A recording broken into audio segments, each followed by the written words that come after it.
तो फिल्म की शुरुआत में हमें एक गैंगस्टर को दिखाया जाता है जिससे पूरा शहर डरता था। पर अब जैसे उसकी हुकूमत खत्म होने वाली थी, क्योंकि शहर में एक और गैंग भी उभर आया था जो तेजी से अपनी दहशत फैला रहा था। बॉस को ये बात सुनकर इतना गुस्सा आया कि वो ये बात सुनाने वाले के मुंह में छुरी रखकर उसका मुंह ही एक तरफ से चीर देता है। इसी गैंगस्टर के घर के बाहर अब हम सकाटा को देखते हैं जो पाइप से टेरेस पर चढ़कर धड़ाधड़ इस गैंगस्टर के हाथियों के साथ फाइट करके उन्हें मारने लगा। फिर उसने अधमरे बॉडीगार्ड को पकड़ा और सीढ़ियों से ऊपर चढ़ते हुए गार्ड्स पर गिरा दिया, जिससे सबके सब ढेर हो गए। अब तक गैंगस्टर को भी हमला होने की खबर मिल चुकी थी। वो इस सिचुएशन से भागने के लिए जान बचाकर गाड़ी में आता है तो देखता है कि ड्राइवर पहले से ही मारा जा चुका था। उसने अब कमरे में आकर अपने ड्रॉ से गन निकाली, जब तक सकाटा भी घर के अंदर आ गया। उसे रोकने के लिए इस गैंगस्टर का राइट हैंड उससे फाइट शुरू कर देता है और अपने सामने आने वाली हर चीज से सकाटा के ऊपर वार करते हुए उसे रोकने में कामयाब भी हो जाता है। अब उसने सकाटा का किस्सा ही खत्म करने के लिए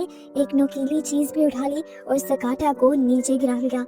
इससे पहले कि वो सकाटा को स्टैप करता, सकाटा ने पास पड़ा एक चाकू उठाया और उसका हाथ ही काट डाला और फिर गया उसके बॉस के पीछे जो गन ताने खड़ा था। सकाटा के सामने आते ही उसने धड़ाधड़ गोलियों से उसे भून डाला। ये तो देखा ही नहीं कि गोलियां उसने हड़बड़ी में अपने ही आदमी पर चला दी थी, जिसे सकाटा ने अपनी शील्ड बनाया था। और अब सकाटा उस पर हमला करने के लिए बढ़ता है और गोली चलाकर आदमी को मारकर पूरे गैंग का किस्सा ही तमाम कर देता है। गैंग का बचा अब एक बंदा पीछे से सकाटा के ऊपर हमला करने वाला था, जिसके बारे में सकाटा नहीं जानता था। वो सकाटा को मारता इससे पहले ही पीछे से कोई उसके ऊपर ही गोली चला देता है। देखने को मिला कि ये फौजीटा था जिसके लिए सकाटा काम करता था। उसकी एक सिक्योरिटी एजेंसी थी और वो सकाटा को हायर करके ऐसे ही गैंग्स को खत्म करवाया करता था। लेकिन आज सकाटा रिटायरमेंट ले रहा था क्योंकि उसने फैसला कर लिया था कि वो अब अपना बचा हुआ टाइम अपनी फैमिली के साथ गुजारेगा। जबकि फौजीटा उसे कहता है अभी तुम्हें मिशंस करने की जरूरत है, लेकिन वो सुनता नहीं और अपने घर आ जाता है। घर आने पे देखा कि उसकी एक छोटी सी फैमिली थी, लेकिन ये लोग खुश थे। उसकी बेटी और वाइफ। उनसे मिलने के बाद वो जब शॉवर लेने गया तो उसे बाहर से कुछ अजीबोगरीब आवाजें आई। बाहर आकर देखा तो एक पूरा गैंग उसकी बेटी और वाइफ को हॉस्टेज बनाकर बैठा था। इस पूरे गैंग ने मास्क लगाए हुए थे तो सकाटा इन्हें पहचान नहीं पाता, लेकिन गैंग का लीडर इनसे कहता है तुमने बड़ा अच्छा काम किया, यहूजा गैंग को मारकर हमारे लिए काफी आसानी कर दी। अब पूरे शहर में बस हमारा ही भला होगा, लेकिन अब हमें एक ही बंदे से मसला है। तुम समझ रहे हो ना, जिसने यहूजा गैंग को खत्म कर दिया वो हमारे गैंग को भी तो खत्म कर सकता है। तो मैंने सोचा उससे पहले मैं उसी का काम तमाम कर देता हूँ। बॉस के ये कहते ही एक आदमी सकाटा की बेटी डियो को पकड़ लेता है, जिसे देखते ही सकाटा को गुस्सा आ जाता है और वो उसके ऊपर वार कर देता है। और सकाटा को वार्न करने के लिए यहाँ से एक दूसरा गैंगस्टर उसके टेबल पे पड़े बॉस को शूट करता है ताकि सकाटा को पता चले कि उसकी फैमिली को हॉस्टेज बनाया गया है। सकाटा ने जैसे ही उसकी वार्निंग को देखते हुए अपने आप को लड़ाई से रोका तो अब गैंगस्टर्स उसे मारने लगे। अपने डैड को बुरी हालत में देखकर डियो उनसे कहती भी है प्लीज मेरे डैड को छोड़ दे, लेकिन ये लोग एक नहीं सुनते। सकाटा की वाइफ भी रो रही थी, जिसके रोने से ये गैंगस्टर बहुत ज्यादा डिस्टर्ब हो जाता है और गोली चलाकर उसका किस्सा ही तमाम कर देता है। इससे पहले कि वो सकाटा की बेटी रियो को गोली मारता, सकाटा ने रियो से यहाँ से भाग जाने को कहा, लेकिन गैंगस्टर ने उसकी बेटी के ऊपर भी गोली चलाकर उसे मार दिया और यहाँ सकाटा बिल्कुल टूट गया। इसके बाद इन्होंने सकाटा को भी गोली मारी और ये गैंग यहाँ से इस तरह निकल गया कि किसी को पता नहीं चला कि इस पूरी फैमिली को मारने वाला कोई गैंग है। मर्डर साइट पर जब पुलिस आई तो उनको ऐसा ही लगा कि किसी पागल आदमी ने अपनी फैमिली को मारकर फिर खुद सुसाइड कर ली और यही खबर टीवी में चला दी गई। वक्त गुजरता है और 12 साल बाद हमें शहर के मेयर सोनोहारा को दिखाया जाता है। एक प्रेस कॉन्फ्रेंस में वो बता रहा था कि किस तरह उसने शहर की डेवलपमेंट की, किस तरह उसने इस क्राइम से भरे हुए सिटी को एक प्रोग्रेसिव सिटी में बदल दिया। उसके बात सुनकर एक रिपोर्टर यहाँ आता है और उसे बताता है कि आप शायद गलत कह रहे हैं, पिछले 10 सालों में भी बहुत से लोग यहाँ पे गायब हुए। उस आदमी के गायब होने के बारे में क्या ख्याल है जो अपना रिजॉर्ट बना रहा था और उसके रिजॉर्ट की जगह पर आपका मॉल बन गया? फिर सोनोहारा ने कहा ये सारे रूमर्स हैं मुझे बदनाम करने के लिए। हालांकि उसके पास सबूत भी थे, लेकिन सोनोहारा ने बोल बोलकर उसकी सारी बातों को ही बिठा दिया। दूसरी तरफ हमें दिखाया गया कि सकाटा द हीरो अभी भी जिंदा है, लेकिन बहुत ही बुरी कंडीशन में है। वो पैरालाइज्ड है, बोल नहीं सकता, चल नहीं सकता, यहाँ तक कि कुछ भी नहीं कर सकता। उसका ख्याल फोजिटा लिखवा रहा है, जिसके लिए पहले स्काटा काम किया करता था। रूटीन यूं ही चलती रहती है। स्काटा का सारा काम एक दूसरा आदमी करता है, उसे वॉक पे लेके जाता है, खाना खिलाता है और वापस घर लेकर आता है। एक दिन जब वो वॉक के बाद स्काटा को वापस घर लेकर आ रहा था, तो एक आदमी ने आते ही स्काटा के ऊपर हमला कर दिया और उसके बाजू के आर पार चाकू कर दिया। वो बंदा जो स्काटा का ख्याल रख रहा था वो डर गया। हमें पता चला कि ये यहूजा गैंग का वो आदमी था जिसका हाथ स्काटा ने काट दिया था और वो अपना बदला लेने के लिए यहाँ आया था। लेकिन अब स्काटा तो उस हाल में था ही नहीं कि कोई इससे बदला ले। दूसरी तरफ हमें दिखाया गया जो रिपोर्टर सुबह सुनोहारा के सामने उसके क्राइम रख रहा था, वो अभी भी उसके क्राइम की इंफॉर्मेशन एक आदमी से ले रहा है जिसका मुंह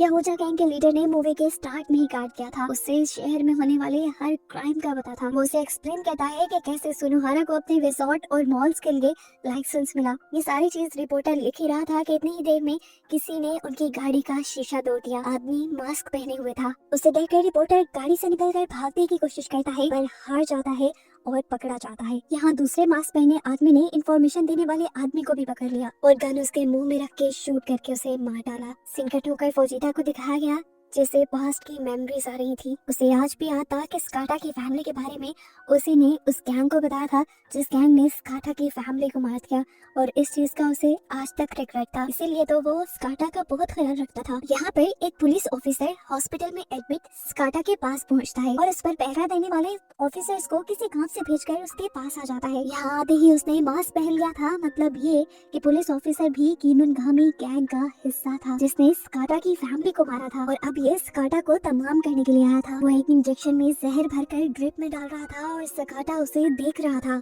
उसके अंदर गुस्से और बदले की आग थी जिसने उसके पैरालाइज्ड जिस्म में जैसे जान डाल दी।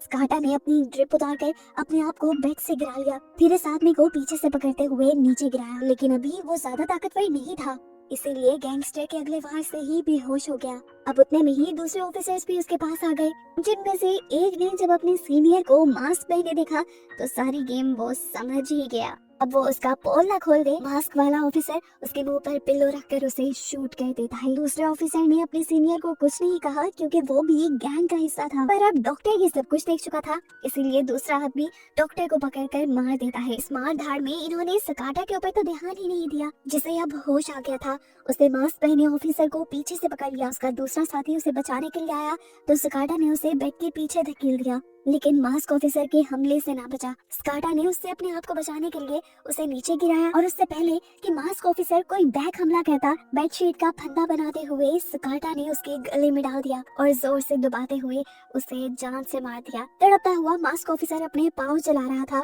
और उसके पाँव से धक्का लग गया उसके दूसरे ऑफिसर को, जो विंडो से गिरकर मारा गया। इतने में फोजिटा भी स्काटा को देखने के लिए पहुंच गया था। इससे पहले कि वो ऊपर जाता, हैरान होकर उसने देखा कि स्काटा खुद चलते हुए उसके सामने आ रहा था। बाहर निकलते हुए उसने यहाँ से कुछ फूड भी उठाया और यहीं पर उसे अपनी फैमिली की सारी मेमोरीज भी याद आने लगी। इधर कीमनगामी गैंग के लीडर को ये खबर मिल चुकी थी कि स्काटा होश में आ चुका है। वो फोजिटा को स्काटा की डेड बॉडी लाने का मैसेज दे देता है और सीन कट होकर हमें दिखाया जाता है कि थोड़ी ही देर में एक डेड बॉडी उसके वेयर हाउस में आ चुकी थी, जहाँ पर बहुत सारी लड़कियां ड्रग्स पैक कर रही थी। लेकिन ये सब शायद नजर का धोखा था। डेड बॉडी यहाँ किसी और की थी, क्योंकि वेयर हाउस के बाहर स्काटा यहाँ के सभी गार्ड से लड़ता हुआ सीसीटीवी में दिखाई दिया।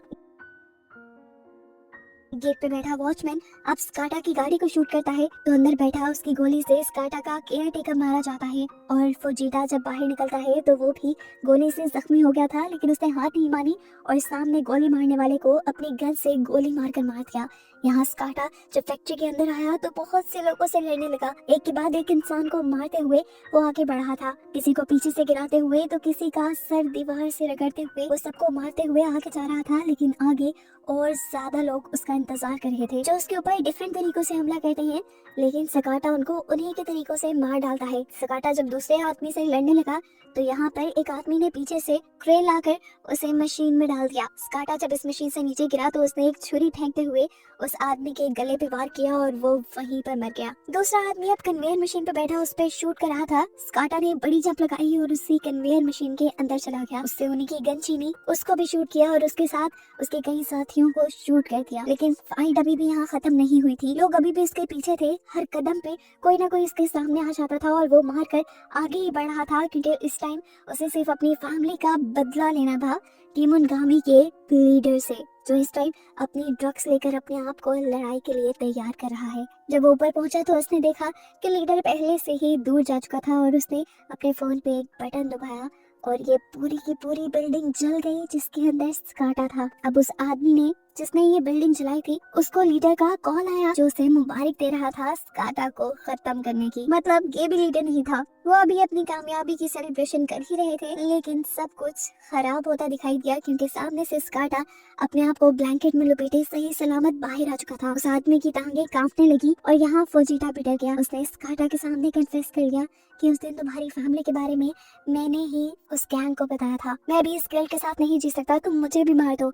स्काटा ने भी बिल्कुल रहम नहीं किया और एक गोली मार के उसे मार दिया, जिसके बाद उसने गैंग के दूसरे आदमी को बंदी बना लिया। वो उससे उसके लीडर का पता पूछना चाहता था। वो उसके मोबाइल से उसके लीडर को कॉल करता है तो यहाँ सबसे बड़ा सच रिवील होता है कि इनका लीडर कोई और नहीं बल्कि सुनोहारा इस शहर का मेयर ही है, जो स्काटा को बताता है कि मैं अपने लीगल कामों से जितने भी कमाई करता हूँ मैं सारी शहर की प्रोग्रेस पे लगा देता हूँ। मुझे नहीं लगता मेरे गैंग को खत्म करना तुम्हारे लिए कोई अच्छा साबित होगा। कॉल बंद करके स्काटा इस गैंग के आदमी को जो उसके सामने था शूट करके मार देता है और सुबह होने पर दिखाया जाता है कि पुलिस उन सारे हमलों को रिपोर्ट कर रही थी जो रात में हुए थे। बताया जा रहा था ये सारे हमले स्काटा ने किए हैं, सभी लोगों को स्काटा ने मारा है और वो खुद एक बम धमाके में मारा गया। ये सारी खबर दूसरी तरफ रियो देख रही थी।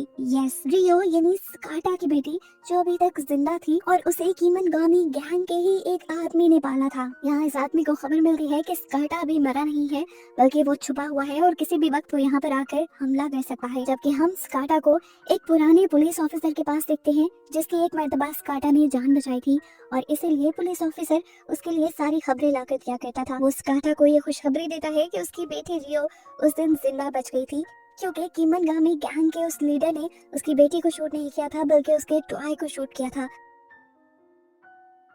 स्काटा को वो बताता है मुझे लगता है कि तुम्हारी बेटी उन्होंने अपनी सिक्योरिटी एजेंसी के अंदर रखी होगी। ये सुनते ही स्काटा ने उस पुलिस ऑफिसर की ही गन उठाई और फौरन उस सिक्योरिटी एजेंसी के लिए निकल गया। वहाँ पे लोगों को मारते हुए वो इस उम्मीद से अंदर गया कि अंदर रियो होगी, लेकिन उसे नजर नहीं आई। रियो यहाँ सच में छुपी हुई थी उससे डर कर, क्योंकि अभी तो उसने रिपोर्ट में देखा था कि स्काटा एक बुरा आदमी है और वो सब लोगों को मार रहा है।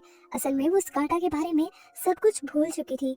इससे पहले कि वो रियो को ढूंढ पाता, यहाँ पर रियो को पालने वाला इंसान आ जाता है जो आते ही स्काटा पर हमला कर चुका था।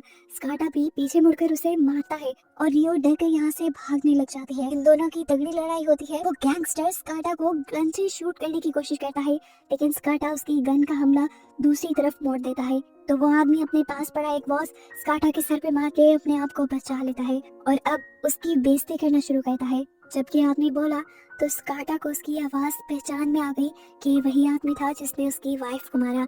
इससे पहले कि वो अपनी वाइफ का बदला लेता है इस आदमी को मारकर, पीछे से उसी की बेटी रियो आकर उसके ऊपर तीर से हमला कर देती है और स्काटा विंडो से नीचे गिर जाता है। नीचे गिरने पर स्काटा वहाँ से गायब हो गया था, क्योंकि हमें दिखाया गया कि स्काटा को उसका साथी पुलिस ऑफिसर यहाँ से ले जा चुका है। सेफ पॉइंट पे पहुंचकर वो स्काटा का तीर निकालता है और उसकी पट्टी करता है। तभी उसे सुनोहारा की कॉल आ जाती है जिसने सीसीटीवी के जरिए उसका पता चला लिया था कि वही स्काटा को लेकर भागा था। वो अब स्काटा को फोन देने को कहता है। सुनोहारा ने स्काटा से कहा अगर तुम अपनी बेटी को दोबारा देखना चाहती हो तो तुम रिजॉर्ट आ जाओ। बिना अपनी तकलीफ देखे स्काटा भी निकल गया। पहले वो अपनी खुफिया जगह पे गया, वहाँ से अपनी फास्ट कार और कुछ वेपन्स लिए और फिर निकल गया रिजॉर्ट के लिए, जहाँ दिखाया गया कि रियो को एक रूम में लॉक किया गया था। इसी रिजॉर्ट में सब लोगों को डिस्ट्रैक्ट करने के लिए स्काटा की खाली कार आती है, जबकि स्काटा दूसरी तरफ से इस रिजॉर्ट के अंदर एंट्री करता है। यहाँ पे मौजूद सिक्योरिटी गार्ड्स को मारते हुए वो आगे बढ़ता है और सीढ़ियों से ऊपर चढ़ने की कोशिश में लग जाता है।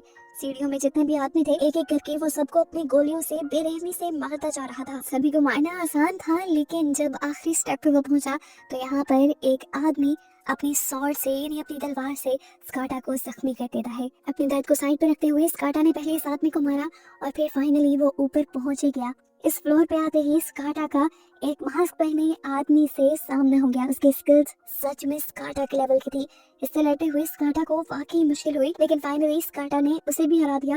लेकिन लड़ाई अभी भी खत्म नहीं हुई। सीढ़ियों से और बहुत सारे गार्ड्स उसे मारने के लिए आ गए, जिसे शूट करते हुए वो लिफ्ट में अब ऊपर पहुंच गया। इसी फ्लोर पे उसे रियो मिलने वाली थी। रियो ने जब उसे देखा तो वो शॉक रह गई। रियो उसे पहचान नहीं रही थी। स्काटा रियो को देखकर बहुत ही ज्यादा इमोशनल हो गया था और उसकी इमोशनल डिस्ट्रक्शन का ही फायदा उठाते हुए पीछे से एक मास्कमैन उसके ऊपर हमला करके उसे बेहोश कर देता है। और तभी यहाँ एंट्री होती है सुनोहारा की। बाल पकड़कर स्काटा को ऊपर दिखाया जाता है और सुनोहारा उसे सुनाना शुरू करता है डीमन ऑफ द सिटी की कहानी, जो कि वो खुद ही था। उस स्काटा से कहता है, इस डीमन को बिल्कुल रहम नहीं आता। देखो, मैं अब तुम्हारी बेटी को मार दूंगा। वो अब रियो की गर्दन पर अपनी तलवार रख चुका था, जबकि स्काटा तड़प रहा था। ये सीन देखकर रियो को सारी चीजें याद आ जाती हैं कि किस तरह बचपन में भी उसके डैड उसे बचाने के लिए इन्हीं लोगों के सामने गिड़गिड़ा रहे थे और उस पर ऐसे ही गन तानी गई थी। वो अब अपने डैड को पहचान गई थी। इतनी देर में यहाँ टाकागोवा यानी वो पुलिस ऑफिसर जो हमेशा स्काटा की मदद कर रहा था, वो भी पहुंच जाता है। यहाँ पर मौजूद कुछ लोगों को मारता है और स्काटा रियो की जान बचाने के लिए उसे यहाँ से भाग जाने को कहता है। स्काटा अब यहाँ पर मौजूद आखिरी मास्कमैन से लड़ रहा था। उसकी स्किल्स सच में बहुत ज्यादा थी, यहाँ तक कि स्काटा कई मर्तबा उससे हारने लगा, लेकिन उसने हिम्मत नहीं हारी क्योंकि वो अपनी बेटी के साथ रहना चाहता था। आखिर में जब वो लड़ते हुए उस आदमी को हराने में कामयाब हुआ तो मास्क उतार कर देखा कि ये सुनोहारा का जुड़वा भाई था। और फ्लैशबैक में हमें दिखाया गया कि सुनोहारा का ये भाई उससे बहुत प्यार करता था। वो उसके लिए कुछ भी करने को तैयार था, यहाँ तक कि किसी को मारने के लिए भी। सुनोहारा ने हमेशा अपने भाई का फायदा उठाया था, इसीलिए वो एक आलीशान जिंदगी जी रहा था, जबकि उसका भाई उसके लिए एक नौकर की तरह की जिंदगी जी रहा था। अब क्योंकि सुनोहारा का भाई मर गया था तो सुनोहारा को ही लड़ना था। दोनों की ट्रेनिंग तो एक साथ ही की गई थी। सुनोहारा अब अपना मास्क पहन लेता है, जबकि यहाँ से रियो यानी स्काटा की बेटी भी अपने डैड के लिए वापस यहाँ आ जाती है। इन दोनों के दरमियान में जबरदस्त तलवारबाजी दिखाई जाती है। स्काटा ये जीत भी सकता था, लेकिन इतना जख्मी होने की वजह से उसकी ताकत कम थी, जिसकी वजह से सुनोहारा उस पर भारी पड़ गया और उसका हाथ काटने में कामयाब हो गया। बाजू कटने के बावजूद भी स्काटा ने हिम्मत नहीं हारी और एक और आखिरी मर्तबा उठा। उसने डीमन ऑफ द सिटी यानी सुनोहारा के ऊपर हमला किया, जिससे उसका मांस भी उतर गया और उसका सर भी जख्मी हो गया, जिसकी वजह से वहीं उसकी मौत हो गई। और ये सारी लड़ाई रियो ने अपनी आंखों से देखी। वो अपने डैड के कटे हुए हाथ को परेशानी से देख रही थी। इससे पहले कि वो अपने डैड के पास जाती, यहाँ पर वो इंसान आ जाता है जिसने रियो को पाला था। रियो उसे देखना भी नहीं चाह रही थी। वो आदमी से कहता है, मैं तुम्हारा असली बाप हूँ, मैंने तुम्हें पाला है। इससे पहले कि वो रियो के करीब भी आता, पीछे से स्काटा उसे भी अपनी तलवार से काट डालता है। इसके बाद वो रियो के करीब आया और रियो के गले लग गया। उसने आखिरी मर्तबा अपनी बेटी से अपने प्यार का इजहार किया और यहीं पर अपनी बेटी के गले से लगकर दम तोड़ दिया। थोड़ी देर बाद इसी बिल्डिंग में रश लग गया। पुलिस आ गई, फायर ब्रिगेड्स आ गई, रेस्क्यू टीम आ गई, जो यहाँ से लाशों को उठाने लगी। दिखाया गया कि इनमें से एक इंसान जिंदा था और वो कोई नहीं बल्कि सुनोहारा का जुड़वा भाई था। कुछ अर्से बाद दिखाया जाता है कि सुनोहारा का ये भाई ही अपने मुंह पे मौजूद जख्म का सहारा लेते हुए अपने भाई की जगह इलेक्शन जीत जाता है अपने भाई के ही नाम पर और इस शहर का नया मेयर बन जाता है। मेयर का इंटरव्यू देने के बाद दिखाया जाता है कि उसने लीडर वाला मास्क पहना था, यानी अब वो सुनोहारा की पोजीशन को एंजॉय कर रहा था। इसी टाइम पर यहाँ रियो पहुंच जाती है उससे अपनी फैमिली का बदला लेने के लिए। उसी की सिखाई तीरबाजी से वो उसके ऊपर कई तीर चलाकर उसे मार डालते हैं और फिर अपने डैड की कार लिए यहाँ से निकल जाती है। उसकी कार में उसकी फैमिली फोटो थी, जो जाहिर कर रही थी कि उसे आज भी अपनी फैमिली से बहुत प्यार था। और बस यही दिखाते हुए ये कहानी यहाँ खत्म हो जाती है।